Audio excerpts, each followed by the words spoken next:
오늘 아침 뉴스 연구소. 오늘 아침 뉴스의 맥을 짚어드리는 시간 뉴스연구소. 오늘도 두 분의 연구위원 함께합니다. 뉴스톡 김준일 수석 에디터, 경향신문 박순봉 기자, 어서 오십시오. 안녕하세요. 예, 박 기자, 북한이 쏜 군사 정찰 위성 얘기부터 좀 해봐야 될 것 같아요. 네, 북한이 그제밤 10시 42분에 정찰 위성을 쐈고요. 네. 그런 다음에 어제 오전 9시 21분, 그러니까 어제 아침에 이렇게 쏜 위성이 괌 미군 기지를 촬영했다 이렇게 주장을 했습니다. 괌 군사기지. 네. 그래서 이제 그 사진을 김정은 총비서가 봤다 이렇게 주장을 하고 있고요. 근데 우리 군은 좀 회의적이에요. 신원식 국방부 장관이 어제 오후에 반박을 했는데 네. 라디오에 출연을 했거든요. 네. 그래서 김정은 총비서가 정찰 위성 발사하고 궤도 올린 거 기뻐서 오버한 거다. 위성 분야 지식이 있으면은 첫날 바로 그렇게 못한다는 건 알 수 있다 이렇게 반박을 했습니다. 어허. 우리 정부는 이렇게 북한의 정찰 위성에 발사한 거에 대해서 강도 높게 대응을 했는데 이제 가장 큰 거는 9.19 군사합의 효력 일부를 정지시켰다라는 거예요. 그렇죠. 그러니까 의미를 두 가지 짚어볼 수가 있는데 일단 통상적으로 남북이 합의한 거 깨는 거는 보통 북한 쪽이었거든요. 네. 그러니까 우리가 깬 적은 없었습니다. 근데 이번에 합의 효력 일부 정지긴 하지만 이행 중단을 먼저 선언한 거는 그러니까 우리 정부가 먼저 선언한 건 이번이 처음이고요. 남북 간의 합의를 우리가 먼저 깬 건 역사상 처음이다. 맞습니다. 예. 물론 이제 우리 정부의 입장은 이미 9.19 군사합의에 대해서 북한은 안 지키고 우리만 지키고 있었다 이런 입장은 꾸준히 내놓고 있는 상황이었어요. 사실상 무력화된 거다. 맞습니다. 그리고 두 번째로 굉장히 빠르게 효력 정지했다라는 거예요. 예. 그러니까 그제 밤 10시 42분에 위성을 쐈는데 어제 오전 8시에 국무회의를 열었거든요. 그러니까 네. 일단 국무회의를 아침에 연다라는 거 이거 자체도 굉장히 좀 이례적이고 그다음에 위성 쏘고 10시간도 안 돼가지고 바로 의결하고 대통령 재가까지 냈습니다. 대통령이 지금 한국에 있는 게 아니잖아요. 네. 영국에 있는 상황인데도 거기서 NSC 열고 재빠르게 효력 정지 시킨 거죠? 맞습니다. 효력 정지는 뭘 시켰냐면은요. 1조 사망을 정지시켰는데 네. 그냥 심플하게 간단하게 보면은 지상, 해상, 공중 이렇게 세 개로 나눠서 군이 대응할 수가 있잖아요. 그러니까 이 중에서 공중에 대해서 합의 사항을 우선 효력 정지를 했어요. 그러니까 네. 공중을 한 이유는 위성 쐈으니까. 그러니까 거기에 상하는 그 공중을 한 거고요. 네. 바로 이제 공중 감시 정찰 활동이 복원이 됐는데 실제로 어제 군사 분계선 일대에서 오후부터 바로 무인기 투입해가지고 대북 정찰하고 감시 활동하는 거 재개했다라고 합니다. 예. 북한도 다시 맞불을 놨는데 일단 입장을 내놓은 게 9.19 군사합의에 구속되지 않겠다. 그러니까 우리도 신경 안 쓴다 이렇게 내놨고요.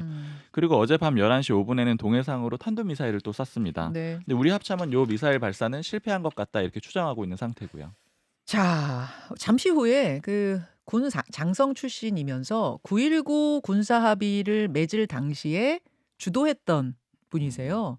연합사의 부사령관이었던 김병주 의원이 나옵니다. 좀 자세하게 더 이야기를 나누겠습니다만 일단 김준일 에디터의 평을 좀 들어보죠. 네. 일단 왜 북한은 그러면은 미국의 괌 앤더슨 기지를 촬영했다고 하고 우리 당국은 조금 이거를 이제 평가절하했느냐 뭐 좀 얘기를 하면은 예.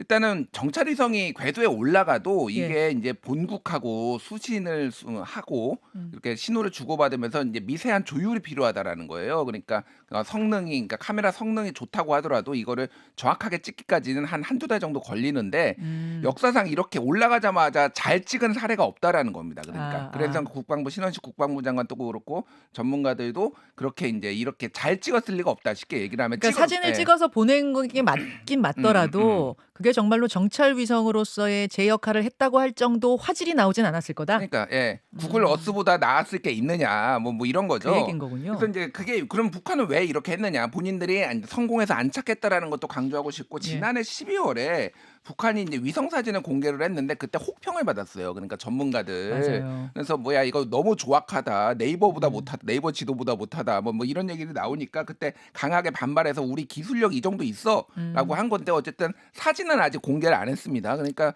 사실 그렇게 화질이 뛰어나리라고 추정할 수는 없고 지금 어제도 말씀드렸지만 그냥 내년도 정찰위성 발사 계획을 조만간 심의 결정하겠다라고 하니까 이게 추가적으로 몇 개를 지금 계속 쏠 것이다. 자신감을 좀 얻었다 이렇게 보면 될 것 같습니다. 네. 눈에 띄는 게 어제 이제 노동신문이 이제 발사에 성공했고 그런 다음에 이제 이 과학자들을 공개를 했어요. 단체 사진을 공개를 했습니다. 전체 이제 그래서 국가우주개발국이라고 적힌 단체복 조끼를 입었는데 한 100명 정도 되거든요. 그 중에서 한 명이 북한 사람이 아닌 사람이 있는 거예요. 누구요? 모르죠. 근데 러시아 사람 같이 생겼어요. 푸틴 같이 생겼습니다. 약간. 예. 예, 푸틴 비슷하게 생긴 러시아인으로 추정되는 어떤 인물. 그래서 요거를 이제 해석을 그 누구라고 북한도 밝히지는 않았는데 야 우리 지금 러시아하고 이거 협력하고 있어라는 거를 은연중에 좀 내비쳐가지고 우리의 기술력이 니들이 생각하는 것보다 상당히 높이 올라왔어 이런 거를 조금 과시하려고 그러거든. 싹 그 한 명을 이제 남긴 가서 사진을 공개한 거 아닌가 이렇게 좀 추정이 되고 있어요. 9월에 푸틴 대통령하고 김정은 위원장 만났을 때 아마 북한이 재래식 무기 넘기고 러시아가 기술 이전 해줬을 거다. 다들 그렇게 봤었잖아요. 근데 아마 이 기술력이 이번에 쓰인 게 아닐까 이렇게 보는 게 합리적이죠. 그게 합리적. 그게 뭐 카메라 기술이 됐든 아니면은 뭐 발사체 기술이 됐든 뭐가 됐든 어떤 식으로든 이전이 됐을 가능성이 높다고 보고 있습니다. 그렇죠. 그리고 2번 실패했잖아요. 네. 2번 실패하고 지금 3번째 성공인데 89일 만에 다시 발사. 근데 박 기자, 우리 생각해 보면 발사체 한번 올렸다가 실패하고 나면 한 1년씩 꼼꼼하게 다시 맞아요. 보고선 쏘잖아요. 시기도 되게 빨랐고 1차, 2차 실패할 때 좀 터무니없이 실패했잖아요. 네. 우리 바다에 잔에 떨어져가지고 맞아요. 수거하기도 하고요. 그러니까 그런 과정을 봤을 때는 분명히 러시아에서 좀 도와줬을 네. 거다 이렇게 좀 정부도 추정을 하고 있습니다. 자, 잠시 후에 전문가 김병주 의원과 함께 한 번 더 깊이 있게 짚어보고 일단 2번째 이슈로 가죠. 최강욱 이게 민주주의야. 최강욱 전 의원 어제 민주당이 비상징계? 네. 비상징계라는 것을 의결했어요. 당원권 정지 6개월 맞습니까? 네, 당원 자격 정지 6개월. 그러니까 뭐 당원권 정지랑 비슷합니다. 국민의힘이랑 민주당이랑 쓰는 표현이 조금 다른데 네. 그렇고요. 이제 말씀하신 대로 비상징계로 의결했는데 이게 뭐냐면은 징계가 굉장히 빨리 나왔잖아요. 그러니까 그렇죠. 보통 당에서 징계를 하면은 민주당은 윤리심판원 거치고 국민의힘은 윤리위원회라는 그런 당 기구를 거치거든요. 그러니까 뭐 최소한 당사자 해명 같은 거 듣고 이런 절차를 거치는데 맞아요. 그런 과정 없이 바로 지도부가 의결을 해가지고 징계를 내린 거고요. 그럼 말하자면 당사자 소명을 들을 필요도 없다. 이거는 빨리 징계하자. 뭐 이렇게 뜻이 모아졌다고 봐야 돼요. 맞아요. 급하고 중대하고 긴급하고 이럴 경우에는 당대표가 최고의 의결 얻어가지고 처분 내릴 수 있어서 이렇게 조치를 한 겁니다. 예. 그리고 왜 이렇게까지 갔느냐? 이거는 이제 최강욱 전 의원의 태도가 가장 큰 문제로 좀 꼽히는데 이 당이 경고 조치를 처음에 했었잖아요. 징계 내리기 전에요. 예. 조정식 사무총장 명의로 했는데 그때 최강욱 전 의원이 반응했던 게 이건 민주주의야 멍청아 이런 식으로 반박을 했거든요. 이걸 영어로 썼었죠. 잠깐만요. 영어로 SNS에 올렸습니다. It's democracy, stupid. 멍청이들아. 그대로 해석하면 It's democracy. 이게 민주주의야. 이렇게 해석이 돼요. 그렇죠. 뭐 해석해 보자면은 민주주의에서 그런 말 당연히 할 수 있는 거 아니야 이런 식으로 반박을 한 걸로 해석이 됐고 그 이후에 당 내는 물론이고 뭐 당 밖에서도 여론이 굉장히 안 좋아졌습니다. 네. 이 징계의 강도도 한번 따져봐야 되는데 당연히 이제 당원권 정지, 당원 자격 정지 같은 경우에는 가장 강한 게 제명이고 그 다음 단계이기 때문에 약한 건 아니에요. 그러니까 두 번째로 센 단계인데 총 4단계 중에 두 번째로 강한 단계입니다. 그런데 항상 정치인들이 가장 주목이 되는 거는 이 당원 자격 정지로 인해서 총선 출마가 어떻게 되느냐 이게 되게 중요하거든요. 그게 사실은 정치인들한테 핵심이죠. 그렇죠. 선거에 나갈 수 있느냐 없느냐. 맞아요. 너 민주당 간판으로 나가지 마 이런 신호가 되느냐 안 되느냐의 문제인데 6개월이면 사실은 내년 총선에 못 나가는 건데 문제는 최강욱 전 의원 같은 경우에는 이미 이제 대법원 확정 판결을 한번 네. 받았잖아요. 그래서 피선거권이 이미 2년간 박탈이 돼 있는 상태였어요. 이미 2년간 피선거권 박탈이고 의원 자격도 지금 상실한 상태고. 맞습니다. 그러면은 당원권 정지 6개월 해봤자 뭐 당비 안 내는 것 외에 큰 제한이 따르는 건 아닌 것 그렇죠. 같은데요. 뭐 당의 행사에 못 나온다? 뭐 그런 정도의 의미밖에는 없을 것 같아요. 좀 분위기를 좀 민주당 내부 들어봤는데 이제 비교적 좀 중립 성향으로 생각되는 중진 의원한테 어제 물어봤거든요. 그랬더니 근데 의외로 시기도 늦었고 강도도 약했다 이렇게 평가를 하더라고요. 그러니까 제명을 했어야 된다라고 생각을 하고 이 의원은 중립지대에 있다고 평가받는 건. 네 그리고 더 빨리 했어야 된다. 이 출판 기념회가 일요일에 열린 거잖아요. 네, 그럼 어제가 수요일이었습니까? 수요일이었죠. 네 사흘 만에 그래서 이 처리가 된 거죠. 정도면은 소명도 안 받고 이 정도면은 정치권에서는 빠르다고 느껴지기도 하는데 민주당 의원들 총선 앞둔 민주당 의원들이 느끼기에는 이것도 느리다. 맞아요. 그리고 온정주의 같이 보일 수 있다라는 그런 표현도 쓰고 특히 이제 현수막 문제도 터졌잖아요. 그러니까 확실히 완전히 좀 칼로 잘라내는 그런 그림을 좀 만들어내야 된다. 뭐 이런 표현을 좀 썼고요. 네. 그리고 하나 더 기류 체크했던 건 어제 최고위 비공개회의가 굉장히 길었거든요. 예. 그러니까 비상 그 징계 나오기 전에요. 그래서 혹시 이견이 있었나 좀 체크를 해봤는데 뭐 그러진 않았다 그래요. 근데 당내 그때 최고위원들이 했던 얘기들 들어보니까 네. 뭐 여성 의원들 분위기는 어떠냐, 뭐 향후에 어떻게 되겠느냐 뭐 이런 얘기들을 되게 많이 주고받았다 그래요. 음. 그래서 일단은 지도부 내에서도 우려하는 분위기는 명확히 있다라는 거고요. 모 최고위원한테 물어보니까 이번에 조치에 대해서 자평하는 거는 한마디로 초강수를 둔 거다 이렇게 자체적으로는 평가를 하고 있습니다. 자체적으로는 자 김준일 에디터 예. 뭐 지금 민주당 발 뉴스가 거의 없다가 예. 갑자기 터진 것인데 좀 불미스러워서 민주당이 울상일 것 같아요. 좋은 게 아니죠. 예. 지난 9월 18일에 최강욱 의원이 대법원 확정 판결로 의원직을 상실을 했어요. 그때 김의겸 의원이 뭐라고 평가를 했냐면은 네. 그동안 국회의원 배지를 거추장스러워했다. 하고 싶은 말이 있어도 많이 참았다. 이제는 거침이 없을 것 이런 얘기를 했거든요. 예, 기억납니다. 진짜 거침이 없네요. 예, 거침없이 이제 아무 말 이제 막말을 막 이제 했는데 이게 그때 김의겸 의원은 김의겸은 잘못 건드렸다는 걸 깨닫는데 오래 걸리지 않을 것 뭐 이렇게 얘기했는데 지금 민주당이 지금 그 사실을 깨달았습니다. 지금.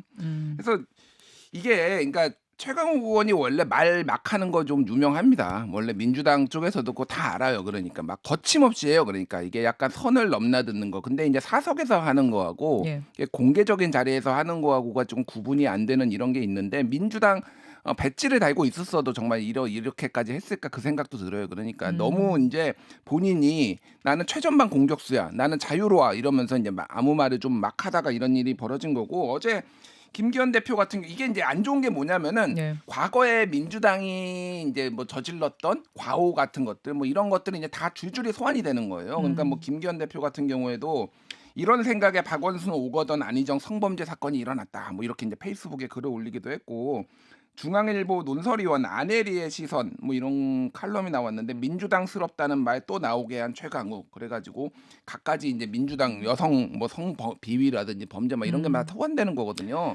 이게 본인만 이게 뭐 한 명이 징계받고 안 받고 이런 문제가 아니라 당에 굉장한 부담을 줬다라는 거고. 요게 좀 재밌는 포인트인데 It's Democracy Stupid 이거 썼잖아요. 지금은 페이스북에 지웠더라고요 그거를. 자, 한 번 더 다시 예, 볼까요? 예. 최강욱 의원 페이스북에 It's Democracy Stupid. 예. 저게 이제 원본이 뭐냐면은 그 유명한 단어인데 It's Economy Stupid 이게 1992년에 빌 클린턴 민주당 후보가 네. 그때 조지 부시 아버지 조지 부시하고 붙으면서 야 바보야 문제는 경제야 바보야 이렇게 쓴 거예요. 그거를 단어만 데모크라시 이코노미에서 데모크라시로 바꾼 거거든요. 사실 언론들이 약간 저거를 해석을 조금 여러 가지로 하고 있는데 여기 사실 이 느낌이 뭐냐면은 네. 바보야 문제는 민주당이야. 일 수도 느낌의- 있다. 예, 아니요. 그러니까 그 전에 쓰인 맥락을 봐야죠. 바보야, 문제는 경제야. 이렇게 쓰였거든요. 저 똑같은 문장이. 그걸 패러디한 거라면 예, 그거를 이제 이거 스노우 클로닝이라고 영어로 하는데 이렇게 말 단어만 바꿔가지고 자기가 하고 싶은 말을 하는 거를. 그런데 저거를 그대로 해석을 하면 그때 당시에 맥락으로 해석을 하면은 문제는 민주당이야 바보야라고 얘기를 하니까 민주당이 더 세게 안 나가고 나 같은 사람 징계를 때려가지고 이런 민주당이 더 문제야라고도 사실 해석을 할 수가 있는 거예요. 모든 말을 할 수 있는 게 민주주의야라고 해석을 한 게 그러니까 그렇게 말을 한 게 아니라. 그러고 보니까 네. It's Democracy의 D자를 대문자로 쓰긴 했네요. 예, D자가 대문자예요. 보통 이제 대문자로 쓴다라는 건 데모크라틱 파티 해가지고 민주당 뭐 이렇게 특정 대명사를 이제 얘기했다, 그러니까 명사를 얘기할 때 쓰는 거거든요. 근데 저 저게. 페북에 예. 보면은 밑에다가 최강욱 의원이 이건 민주주의야 멍청이라고 또 한글로 해놓긴 해서 음. 뭐 두 가지 해석이 다 가능할 것 같아요. 저거는 자동 번역기입니다. 자동으로 번역을 한 거예요? 번역기예요. 예. 뭐 하여간 그래서 여러 가지로 알겠습니다. 불만을 표명했다 뭐 이렇게 보면 될 것 같아요. 예. 색다른 해석까지 덧붙여 주셨는데 어쨌든 뭐 민주당 안에 큰 문제인 건 맞으니까 잠시 후에 이 얘기는 좀 더 해보기로 하고 세 번째 이슈 갑니다. 마약 전수 검사. 이건 무슨 얘기죠? 어제 정부가 마약 관리 종합 대책을 발표를 했는데요. 뭐 여러 가지 대책들이 나왔습니다. 근데 그 중에 대표적인 게 태국 포함해가지고 동남아 같은 그런 이제 마약 우범 국가에서 들어오는 그런 사람들 있잖아요. 입국하는 사람들 대상으로 전신 스캔 제도를 도입하겠다라고 했습니다. 모든 뭐 여행자며 뭐 출장 갔다 오는 사람 전 시민을 대상으로 그야말로 전수조사예요. 그러니까 여행자들이 마약 밀수하는 거 막겠다라는 그런 취지고요. 동의도 안 받습니다. 그냥 3초 만에 전신 스캔 가능한 검색기를 도입할 거고 시점은 내년이고요. 전국의 모든 공항에 놓을 건데 뭐 얘기 들어보니까 비행기를 내리자마자 바로 하는 방식이래요. 그러니까 수화물 검사될 때 네. 그때 이제 사람은 스캐너를 지나가게 되는 그런 상황이 되는 거죠. 국가를 구체적으로 특정하진 않았는데 관세청 기준으로 보면은 마약 많이 밀수된 국가가 태국, 미국, 베트남, 중국 순이거든요. 네. 그러니까 태국이나 미국이 들어갈 수 있다라는 그런 의미가 됩니다. 그 이외에도 뭐 여러 가지 조치가 있었는데 뭐 가장 대표적으로는 미성년자한테 마약 팔면은 뭐 사형 구형한다 뭐 이런 내용도 있고요. 미성년자한테 판매하면 사형 구형? 네, 그리고 뭐 상습적이고 뭐 이런 경우에는 무기징역 구형할 수 있다라고 하고요. 뭐 이런 내용들이 담겨 있습니다. 여기까지 두 분 수고하셨습니다. 감사합니다.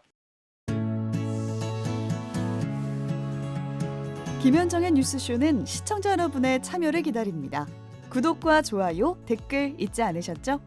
알림 설정을 해두시면 평일 아침 7시 20분 실시간 라이브도 참여하실 수 있습니다.